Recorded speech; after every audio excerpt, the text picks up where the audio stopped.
नमस्कार विद्यार्थी मित्रांनो, एमएच एक्झाम या यूट्यूब चॅनलवर आपल्या सर्वांचं स्वागत आहे. मित्रांनो, आज आपण या व्हिडिओमध्ये पहा पोलीस भरतीसाठी महत्त्वाचा असणारा प्रश्नसंच आज या व्हिडिओमध्ये घेत आहोत. यामध्ये पहा 2018, 2021, 2023 या वर्षामध्ये जी काही झालेली पोलीस भरती आहे त्यामधील महत्त्वाचे असणारे 30 प्रश्न आपण या व्हिडिओमध्ये घेत आहोत. आणि हे जे प्रश्न आहेत मित्रांनो, हे रिपीट झालेले प्रश्न आहेत पहा, त्यामुळे सर्व प्रश्न हे इम्पॉर्टंट प्रश्न असणार आहेत. आपल्याला डेली पहा 30 प्रश्नांचा एक व्हिडिओ आपल्याला डेली आपल्या चॅनलवरती मिळत राहील. त्यामुळे आपल्याला जर असेच डेली व्हिडिओ पाहायचे असतील तर आपल्या एमएच एक्झाम या यूट्यूब चॅनलला सबस्क्राईब करून ठेवा. सोबतच आपल्याला प्रत्येक व्हिडिओची जर PDF डाउनलोड करायची असेल तर पहा एमएच एक्झाम या नावाने आपलं एक टेलिग्राम चॅनल देखील आहे. त्याचीही लिंक मी तुम्हाला डिस्क्रिप्शनमध्ये दिलेली आहे. त्या ठिकाणी जाऊन आपण चॅनलला जॉईन करा, म्हणजे तुम्हाला प्रत्येक व्हिडिओची PDF आणि डेली व्हिडिओ आपल्याला मिळत राहतील. चला तर व्हिडिओला सुरुवात करूया. तर पहा आपला प्रश्न पहिला आहे, सौराष्ट्र व अरुणाचल प्रदेश यातील स्थानिक वेळेमध्ये किती तासांचा फरक आहे? मित्रांनो, प्रश्नाचं जर उत्तर येत असेल तर 3 ते 5 सेकंदामध्ये आपण प्रत्येक प्रश्नाचं उत्तर कमेंट करून द्यायचं आहे. आणि या चॅनलवरती आपण फक्त आणि फक्त पोलीस भरती विषयक महत्त्वाचे व्हिडिओज हे पोस्ट करत असतो. आणि हा प्रश्न पहा आपल्याला 2018 मध्ये सुद्धा विचारण्यात आलेला आहे. यातील जे 30 प्रश्न आहेत ते 30ही प्रश्न आपल्याला रिपीट झालेले प्रश्न आहेत. सोबतच यामध्ये 3 ते 4 प्रश्न असे असणार आहेत की करंट अफेअर्स 2023 वरती देखील आहेत. आणि या प्रश्नाचं योग्य उत्तर होईल पहा ऑप्शन क्रमांक 2. तर 2 तास. लक्षात ठेवा किती 2 तासांचा फरक आहे सौराष्ट्र आणि अरुणाचल प्रदेश यांच्या स्थानिक वेळेमध्ये. ऑप्शन क्रमांक 2 आपलं उत्तर होईल. प्रश्न क्रमांक 2 आहे, खालीलपैकी कोणत्या राज्याला चीन देशाची सीमा स्पर्श करत नाही? पहा महत्त्वाचा प्रश्न आहे. खालीलपैकी असं कोणतं राज्य आहे की त्या राज्याला जे चायना आहे तर चायनाची बॉर्डर लागलेली नाही? आणि या प्रश्नाचं उत्तर होईल ऑप्शन क्रमांक 4. तर बिहार हे जे राज्य आहे मित्रांनो, हा प्रश्न इम्पॉर्टंट आहे पहा. बिहार हे जे राज्य आहे तर बिहार राज्याला चायनाची बॉर्डर लागत नाही. यामध्ये जम्मू काश्मीरला आहे, हिमाचल प्रदेशला आहे आणि सिक्कीमला देखील आहे. आणि बिहारला त्याची बॉर्डर स्पर्श करत नाही. म्हणजेच ऑप्शन क्रमांक 4 आपले योग्य उत्तर होईल. प्रश्न क्रमांक 3 आहे, भारतातील पहिले जलविद्युत केंद्र शिवसमुद्रम खालीलपैकी कोणत्या नदीवरती आहे? पहा या ठिकाणी हा प्रश्न आपल्याला 2018 मध्ये विचारलाय आणि 2023 ला जे झाले आहे त्यामध्ये देखील हा प्रश्न विचारलेला आहे. तर या ठिकाणी प्रश्न असा देखील विचारला जाऊ शकतो की भारतातील पहिले जलविद्युत केंद्र कोणते? तर पहा उत्तर होईल त्याचं काही शिवसमुद्रम. पण या प्रश्नामध्ये ऑलरेडी त्यांनी दिला आहे की भारतातील पहिलं जलविद्युत केंद्र शिवसमुद्रम ते कोणत्या नदीवरती आहे? पहा आणि हे जे आहे हे कावेरी. ऑप्शन क्रमांक 1 आपलं योग्य उत्तर होईल. तर कावेरी या नदीवरती आहे शिवसमुद्रम जलविद्युत केंद्र. पर्याय क्रमांक 1 आपलं योग्य उत्तर होईल. प्रश्न क्रमांक 4 आहे, महाराष्ट्रातील भरतपूर म्हणून खालीलपैकी कोणते अभयारण्य ओळखले जाते? पहा महाराष्ट्रातील भरतपूर म्हणून कोणत्या अभयारण्याला ओळखलं जातं? आणि या प्रश्नाचं अचूक उत्तर होईल पहा ऑप्शन क्रमांक 3, जे नांदूर मधमेश्वर आहे किंवा नांदूर माधमेश्वर जे आहे याला महाराष्ट्र राज्यातील आपलं म्हणजे महाराष्ट्रातील भरतपूर या नावाने देखील ओळखलं जातं. पर्याय क्रमांक 3 आपलं या प्रश्नाचं उत्तर होईल. प्रश्न क्रमांक 5 आहे, भारतातील खालीलपैकी कोणते राज्य सर्वात पहिले कार्बनमुक्त राज्य म्हणून ओळखले गेले? पहा प्रश्न या ठिकाणी इम्पॉर्टंट आहे मित्रांनो आणि हा प्रश्न आपल्याला 2021 ला विचारण्यात आलेला होता. भारतातील खालीलपैकी कोणतं राज्य प्रथम कार्बनमुक्त राज्य झालेलं आहे? आणि या प्रश्नाचं योग्य उत्तर होईल पहा ऑप्शन क्रमांक 2. तर हिमाचल प्रदेश जे आहे HP म्हणजे हिमाचल प्रदेश जे आहे हे भारतातील पहिलं राज्य आहे की जे कार्बनमुक्त राज्य झालेलं आहे. ऑप्शन क्रमांक 2 आपलं योग्य उत्तर होईल हिमाचल प्रदेश. प्रश्न क्रमांक 6 आहे, पाश्चात्य शिक्षण व संस्कृतीच्या अभ्यासासाठी इंडियन अकादमी ही संस्था खालीलपैकी कोणी स्थापन केली आहे? या ठिकाणी महत्त्वाचा प्रश्न आहे पहा, जे वेस्टर्न कल्चर आहे किंवा वेस्टर्न संस्कृती आहे तर त्याच्या अभ्यासासाठी एक इंडियन अकादमी नावाची एक संस्था स्थापन केलेली आहे. तर ती कोणी केली आहे? आणि या प्रश्नाचं योग्य उत्तर होईल पहा पर्याय क्रमांक 2. तर स्वामी दयानंद सरस्वती हे जे आहेत यांनी सुरू केलेले आहे पहा इंडियन अकादमी. याचा हेतू काय होता? तर जे पाश्चात्य शिक्षण आहे आणि त्याची जी संस्कृती आहे वेस्टर्न संस्कृती तर ती शिकण्यासाठी किंवा त्याच्या अभ्यासासाठी इंडियन अकादमी ही सुरू करण्यात आली होती. पर्याय क्रमांक 2 आपले योग्य उत्तर होईल स्वामी दयानंद सरस्वती. प्रश्न क्रमांक 7 आहे, उखळ पांढरे होणे या वाक्प्रचाराचा योग्य अर्थ खालीलपैकी कोणता होईल? मित्रांनो, सर्वात महत्त्वाचं म्हणजे जे काही आपल्याला पोलीस भरती होते पहा, त्यामध्ये दरवर्षी आपल्याला वाक्प्रचार आणि म्हणी यावर प्रश्न नेहमी विचारले जातात. या ठिकाणी वाक्प्रचार आहे उखळ पांढरे होणे, तर याचा अर्थ काय होतो? पर्याय क्रमांक 4 वैभव प्राप्त होणे हा त्याचा अर्थ होतो. आणि याच ठिकाणी पहा, आपल्याला 200 पेक्षा जास्त जर असेच वाक्प्रचार जर पाहायचे असतील तर त्याच्याही लिंक मी तुम्हाला डिस्क्रिप्शनमध्ये देत आहे. त्या ठिकाणी जाऊन ते व्हिडिओ पाहून घ्यायचे आहे. म्हणजे जे काही वाक्प्रचार आहेत आपल्याला परीक्षेमध्ये नेहमी विचारलेले ते त्या आपण व्हिडिओमध्ये कव्हर केलेले आहेत. ऑप्शन क्रमांक 4 आपलं योग्य उत्तर होईल. प्रश्न 8वा आहे, जगातील सर्वात मोठ्या क्रिकेट स्टेडियमचे उद्घाटन कोणाच्या हस्ते करण्यात आलेले आहे? या ठिकाणी मित्रांनो प्रश्न महत्त्वाचा आहे. यावर आपल्याला 2 प्रश्न हे नेहमी विचारले जाणार आहेत, लक्षात ठेवायचं आहे. तर जगातील सर्वात मोठं क्रिकेटचं स्टेडियम कोणतं आहे? त्याचं नाव आहे पहा नरेंद्र मोदी स्टेडियम. नरेंद्र मोदी स्टेडियम हे त्या क्रिकेट स्टेडियमचं नाव आहे, जे की ते आहे गुजरात या राज्यामध्ये. पण या ठिकाणी प्रश्न काय विचारलाय? त्याचं जे उद्घाटन आहे ते उद्घाटन कोणी केलं होतं? लक्षात ठेवायचं, रामनाथ कोविंद हे जे आहेत हे आपल्या भारताचे माजी राष्ट्रपती आहेत आणि त्यांच्या हस्ते म्हणजे ते ज्यावेळेस राष्ट्रपती होते त्यावेळी त्यांनी उद्घाटन केलेलं आहे नरेंद्र मोदी स्टेडियमचं. ऑप्शन क्रमांक 2 आपलं उत्तर होईल. प्रश्न क्रमांक 9 आहे, पाणी पंचायत या संकल्पनेचे जनक म्हणून कोणाला ओळखले जाते? पाणी पंचायत याचे जनक कोणाला म्हणतात? आणि या प्रश्नाचं योग्य उत्तर होईल पहा ऑप्शन क्रमांक 3, तर विलासराव साळुंके हे जे आहेत यांची ओळख आहे पहा पाणी पंचायत संकल्पनेचे जनक म्हणून. पर्याय क्रमांक 3 आपलं या प्रश्नाचं योग्य उत्तर होईल. आणि मित्रांनो, असेच आपल्याला जर डेली 30 प्रश्न जर पाहायचे असतील पहा पूर्वी झालेल्या परीक्षेमधील, तर त्याच्याही लिंक्स मी तुम्हाला डिस्क्रिप्शनमध्ये दिल्या आहे. त्या ठिकाणी जाऊन आपण आर्टिकल ते वाचू शकता. जर आपल्याला व्हिडिओ पाहायचा कंटाळा आला तर आर्टिकल देखील आपण ते पाहू शकता. त्याच्या लिंक मी तुम्हाला डिस्क्रिप्शनमध्ये देत आहे. प्रश्न क्रमांक 10 आहे, खालीलपैकी कोण प्रशासनिक सुधारणा आयोगाचे अध्यक्ष नव्हते? असा प्रश्न आहे. लक्षात ठेवा, या ठिकाणी आपले भरपूर विद्यार्थी चुकलेले होते. हा प्रश्न आपण विचारला होता पहा कम्युनिटीमध्ये. तर खालीलपैकी असं कोण एक जण आहे की ते प्रशासनिक सुधारणा आयोग जो आहे त्याचा अध्यक्ष आतापर्यंत झालेले नाहीत? आणि या प्रश्नाचं उत्तर काय होणार आहे?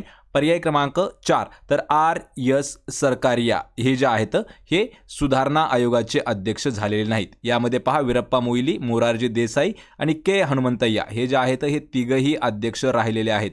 फक्त अध्यक्ष कोण नाही राहिलेलं?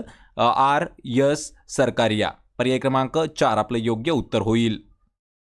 प्रश्न क्रमांक 11 आहे, खालीलपैकी कोणता दिवस जागतिक तंबाखू विरोधी दिवस म्हणून पाळला जातो किंवा साजरा केला जातो? मित्रांनो, जेवढे काही महत्त्वाचे जागतिक दिनविशेष आहेत पहा, जागतिक दिनविशेष सोबतच जे काही महत्त्वाचे राष्ट्रीय दिनविशेष देखील आहे ते आपण टोटल एका व्हिडिओमध्ये पूर्ण एका वर्षाचे घेतलेले आहेत. त्याच्या लिंक मी तुम्हाला डिस्क्रिप्शनमध्ये देत आहे. ते व्हिडिओ महत्त्वाचे आहेत, ते पाहून घ्या. म्हणजे आपले जवळपास 2 ते 3 प्रश्न हे आहेत हे आपल्याला दिनविशेषवरती विचारले जातात. तर जागतिक तंबाखू विरोधी दिवस हा जो आहे हा 31 मे दिवशी साजरा केला जातो. पर्याय क्रमांक 3 आपले योग्य उत्तर होईल. प्रश्न क्रमांक 12 आहे, भारतात आतापर्यंत कोणत्या राष्ट्रपतीने 2 वेळा राष्ट्रपती पद भूषवलेलं आहे? पहा, इम्पॉर्टंट प्रश्न आहे. आतापर्यंत असा कोणता राष्ट्रपती आहे भारताचा की त्यांनी किती वेळा? तर 2 वेळा राष्ट्रपती ते राहिलेले आहेत. आणि या प्रश्नाचं योग्य उत्तर होईल पहा ऑप्शन क्रमांक 1, तर डॉक्टर राजेंद्र प्रसाद हे जे आहेत हे 2 वेळा भारताचे आपल्या राष्ट्रपती राहिलेले आहेत. या ठिकाणी डॉक्टर राजेंद्र प्रसादवरती आपल्याला प्रश्न विचारला जातो की स्वतंत्र भारताचे पहिले राष्ट्रपती कोण आहेत? तर लक्षात ठेवायचे, पहिले राष्ट्रपती आहेत तर राजेंद्र प्रसादच. पर्याय क्रमांक 1 आपले योग्य उत्तर होईल. प्रश्न क्रमांक 13 आहे, वायूचे आकारमान त्याच्या दाबाच्या व्यस्त प्रमाणात असते. या सिद्धांताचे जनकत्व खालीलपैकी कोणाकडे जाईल? पहा, या ठिकाणी एक सिद्धांत मांडलेला आहे. सिद्धांत काय आहे? तर वायूचं जे आकारमान आहे हे त्याच्या दाबाच्या व्यस्त प्रमाणामध्ये असते. हा जो सिद्धांत आहे हा सिद्धांत कोणी मांडला किंवा या सिद्धांताचं जनक कोणाला म्हटलं जातं? आणि या प्रश्नाचं अचूक उत्तर होईल पहा ऑप्शन क्रमांक 4, तर रॉबर्ट बॉईल याला म्हटलं जातं. पहा, या सिद्धांताचं जनक किंवा या सिद्धांताचा त्यांनी शोध लावलेला आहे. सिद्धांत परत एक वेळा आहे का? वायूचे आकारमान त्याच्या दाबाच्या व्यस्त प्रमाणात असते, असा हा सिद्धांत आहे. पर्याय क्रमांक 4 आपलं उत्तर होईल. प्रश्न क्रमांक 14 आहे, खालीलपैकी विरुद्धार्थी शब्दाची चुकीची जोडी ओळखायची आहे. पहा, विरुद्धार्थी शब्दाची कशी दिलेली आहे? आपल्याला चूक असणारी जोडी ओळखायची आहे. आणि या प्रश्नाचं योग्य उत्तर होईल पहा ऑप्शन क्रमांक 3, तर जाणता आणि समजदार हे आपलं उत्तर आहे. पण जोडी जी आहे ही जोडी चूक आहे, कारण ही जी जोडी आहे ही आपल्याला समानार्थी शब्दामध्ये दिलेली आहे. यामध्ये पहा, स्वाधीनचा विरुद्धार्थी पराधीन, अनुकूलचा प्रतिकूल. पण या ठिकाणी जाणता या ठिकाणी आपल्याला जर करेक्ट आणायचं असतं तर अजाणता असं विचारलं असतं. कृश आणि स्थूल हे जे आहेत हे सर्व विरुद्धार्थी शब्द आहेत आणि जाणता आणि समजूतदार किंवा समजदार हे जे आहेत हे समानार्थी शब्द आहेत. म्हणजेच ऑप्शन क्रमांक 3 आपलं या प्रश्नाचं योग्य उत्तर होईल. प्रश्न क्रमांक 15 आहे, आत्मसमर्पण केलेल्या नक्षलवाद्यांच्या कुटुंबियांना मदत करण्याच्या उद्देशाने गडचिरोली पोलिसांनी स्वयंसेवी संस्थांच्या मदतीने कोणता प्रोजेक्ट सुरू केलेला आहे? मित्रांनो, हा प्रश्न आपल्याला SRPF मध्ये विचारण्यात आलेला आहे, त्यामुळे प्रश्न लक्षात ठेवायचा आहे आणि गडचिरोलीचे जेवढे काही आपले विद्यार्थी आहेत त्यांच्यासाठी हे महत्त्वाचं आहे. मित्रांनो, सोबतच आपण प्रत्येक जिल्ह्याविषयी विशेष माहिती जी आहे ती देखील आपण घेऊन आलेली आहेत. त्याच्याही लिंक मी तुम्हाला गडचिरोलीसाठी डिस्क्रिप्शनमध्ये देत आहे, म्हणजे त्या जिल्ह्याची पूर्ण माहिती त्यामध्ये असणार आहे. या ठिकाणी पहा, प्रश्न समजून घ्यायचा आहे की जे सरेंडर झालेले नक्षलवादी आहेत अशा नक्षलवाद्यांचे जे घर आहे म्हणजे त्यांचं जे कुटुंब आहे त्या कुटुंबांना मदत करण्याच्या उद्देशानं गडचिरोली पोलिसांनी काय केलेलं आहे, एक स्वयंसेवी संस्था आहे तर त्याच्या मदतीने एक प्रोजेक्ट सुरू केलेला आहे. तर त्या प्रोजेक्टचं नाव काय आहे? लक्षात ठेवा, त्या प्रोजेक्टला काय म्हटलं जातं? प्रोजेक्ट अग्निपंख असं त्याचं नाव आहे. ऑप्शन क्रमांक 1 आपलं उत्तर होईल. प्रश्न क्रमांक 16 आहे, खालील शब्दसमूहासाठी योग्य शब्द निवडायचा आहे. या ठिकाणी शब्दसमूह काय आहे तर जाणून घेण्याची इच्छा असणारा त्याला काय म्हटलं जातं? आणि मित्रांनो, हा प्रश्न जवळपास आपल्याला 13 वेळा विचारण्यात आलेला आहे. पहा, 2011 पासून जी भरती झाली आहे पोलीस भरती त्या टोटलमध्ये हा 13 वेळा प्रश्न विचारण्यात आलेला आहे. तर जाणून घेण्याची इच्छा असणारा त्याला काय म्हटलं जातं? जिज्ञासू. ऑप्शन क्रमांक 2 आपलं योग्य उत्तर होईल. प्रश्न 17 आहे, ऑलिम्पिकमध्ये पदक मिळवणारी पहिली भारतीय महिला कुस्तीपट्टू खालीलपैकी कोण आहे? प्रश्न सर्वात महत्त्वाचा आहे, प्रश्न खेळावरती आहे, प्रश्न फक्त आधी समजून घ्या. ऑलिम्पिकमध्ये काय विचारले? ऑलिम्पिकमध्ये पदक मिळवणारी पहिली भारतीय महिला, पण कोणत्या खेळामध्ये? तर कुस्ती या खेळामध्ये. तर ती खालीलपैकी कोण आहे? आणि या प्रश्नाचं उत्तर होईल पहा, ऑप्शन क्रमांक 1 साक्षी मलिक ह्या ज्या आहेत ह्या ऑलिम्पिकमध्ये सर्वात पहिली अशी भारतीय महिला आहे कुस्तीपट्टू की त्यांनी मेडल मिळवलेलं होतं. पर्याय 1 आपलं उत्तर होईल साक्षी मलिक. प्रश्न क्रमांक 18 आहे, पोक्सो कायदा पहा म्हणजेच पोक्सो ॲक्ट जो आहे हा खालीलपैकी कशाशी संबंधित आहे? मित्रांनो, यावर आपल्याला जवळपास 4 ते 5 वेळा हा प्रश्न विचारण्यात आलेला आहे. पहा, पोक्सो कायदा किंवा पोक्सो ॲक्ट जो आहे तो कशाशी निगडित आहे? आणि या प्रश्नाचं उत्तर होईल पहा, ऑप्शन क्रमांक 3 तर लैंगिक गुन्ह्यांपासून मुलांचे संरक्षण करणे. या ठिकाणी पहा, आपल्याला एक वेळा ऑप्शन जवळपास सेम आलं होतं. या ठिकाणी एक ऑप्शन होतं पहा, लैंगिक गुन्ह्यापासून संरक्षण करणे आणि लैंगिक गुन्ह्यापासून मुलांचे संरक्षण करणे. लक्षात ठेवा, तर हा जो कायदा आहे पोक्सो ॲक्ट हा लैंगिक गुन्ह्यांपासून मुलांचं संरक्षण करणारा एक कायदा आहे. पर्याय क्रमांक 3 आपले योग्य उत्तर होईल. प्रश्न क्रमांक 19 आहे, मुख्याध्यापक या शब्दाचा खालीलपैकी संधी विग्रह ओळखायचा आहे. पहा, मुख्याध्यापक याचा आपल्याला विग्रह ओळखायचा आहे. तर या प्रश्नाचं उत्तर होईल ऑप्शन क्रमांक 2 मुख्य अधिक अध्यापक. पहा, मुख्य अधिक अध्यापक म्हणजेच त्याला काय म्हटलं जातं? मुख्याध्यापक. या ठिकाणी पहा, आ असं येत नाही, अ असं येत असतं. पर्याय क्रमांक 2 आपले योग्य उत्तर होईल. प्रश्न क्रमांक 20 आहे, केंद्रीय राखीव पोलीस दलाने सन 2008 मध्ये नक्षलवाद्याविरोधात लढण्यासाठी कोणती बटालियन स्थापन केलेली आहे? हा देखील प्रश्न महत्त्वाचा आहे. या ठिकाणी केंद्रीय राखीव पोलीस असं दिलं आहे. लक्षात ठेवा, SRPF आणि CRPF याच्यामध्ये फरक काय आहे? लक्षात ठेवा, यस म्हणजे काय तर यस म्हणजे स्टेट आणि सी म्हणजे काय तर सी म्हणजे या ठिकाणी पहा आहे सेंट्रल, म्हणजेच स्टेट रिझर्व्ह पोलीस फोर्स म्हणजे SRPF जे की राज्याच्या ठिकाणी काम करतं आणि CRPF म्हणजे सेंट्रल रिझर्व्ह पोलीस फोर्स हे जे आहे हे आपल्या सेंट्रल ठिकाणी काम करतं. पण याच ठिकाणी प्रश्न काय आहे, केंद्रीय राखीव पोलीस दलाने वर्ष काय आहे 2008 या वर्षी नक्षलवाद्यांच्या विरोधात लढण्यासाठी एक बटालियन स्थापन केलेली आहे. तर तिचं नाव काय आहे? आणि या प्रश्नाचं आपलं उत्तर काय होईल? ऑप्शन क्रमांक 2 कोब्रा बटालियन हे जे आहे अशी एक बटालियन स्थापन केली होती 2008 मध्ये. पर्याय 2 आपलं उत्तर होईल. प्रश्न क्रमांक 21 आहे, कोणत्या शहरात अलकनंदा व भागीरथी नद्या एकत्र येऊन गंगा नदीत रूपांतरित होतात? मित्रांनो, नदी प्रणालीवरील हा प्रश्न जो आहे हा देखील प्रश्न इम्पॉर्टंट आहे. पहा, तर अलकनंदा आणि भागीरथी ह्या ज्या 2 नद्या आहेत ह्या कोणत्या ठिकाणी एकत्र येतात आणि त्या ठिकाणी गंगा नदी जी आहे यामध्ये त्या रूपांतरित होतात?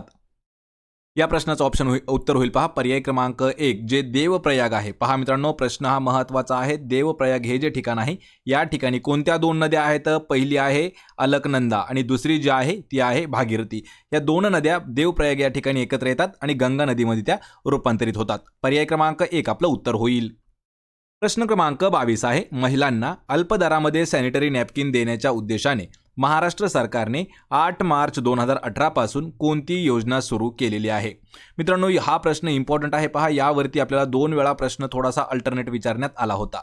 तत्पूर्वी या प्रश्नाचं उत्तर पाहूया। याचं उत्तर होईल पर्याय क्रमांक 1 तर अस्मिता योजना जी आहे या ठिकाणी ही सुरू केली होती।